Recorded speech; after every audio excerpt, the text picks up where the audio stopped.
Günümüzde pantolonlar giyim kuşamın olmazsa olmaz parçaları. Ancak türümüzün tarihini düşünecek olursak, iki bacağımızı birden tamamen saracak ve kapatacak bu pantolon adı verilen icadı sürekli kullanmıyorduk.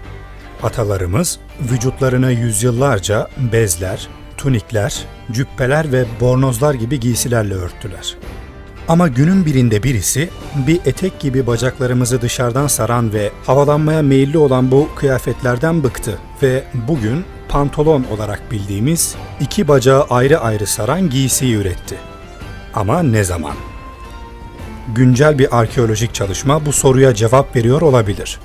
Berlin'de bulunan Alman Arkeoloji Enstitüsü'nden Ulrich Beck ve Mikey Wagner isimli arkeologlar, Çin'in Xinjiang bölgesinde iki antik mezar ortaya çıkardılar. Mezarda gömülü kişilerin ikisinin de iyi bir şekilde korunmuş yün pantolonlarının izlerine rastlandı. Radyokarbon tahminleme yöntemi kullanılarak bu kişilerin, dolayısıyla pantolonların yaşı 3000 ila 3300 yıl öncesine tarihlendi. Böylece bu iki çift pantolon, insanlık tarihinde bilinen en eski pantolonlar olarak tarihe geçti. Bu tarihi dönem, Orta Asya'da göçebe yaylacılık olarak bilinen bir döneme denk geliyor.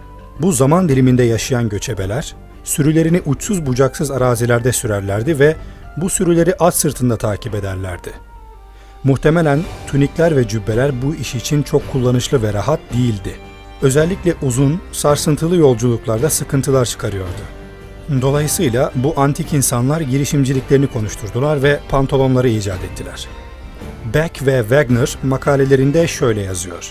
İki taraflı alt vücut giysilerinin icadı, at sırtında seyahat edilen, silah aletlerinin taşındığı ve daha yüksek hareket kabiliyeti gerektiren bir döneme denk gelmektedir. İkilinin düşüncesine göre pantolonlar, bacakları dümdüz ve ayrı ayrı sardığı ve bacak arası bölgesinde geniş bir koruma sağladığı için at sırtında hareket ettirmeyi kolaylaştırıyordu.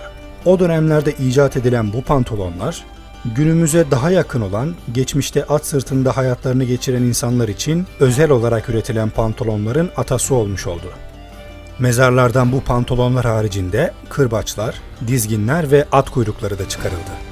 Doğu Asya Araştırmaları Merkezi'nde Çin Dili ve Edebiyatı profesörü olan Victor Meyer, tarım havzasındaki göçebelerin günümüzden 3400 yıl önce at binmeye başladığını düşünüyor.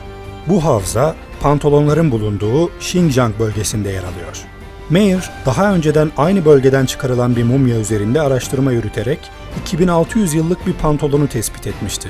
Bu pantolon, burada sözünü ettiğimiz yeni keşfe kadar keşfedilmiş olan en eski pantolondu.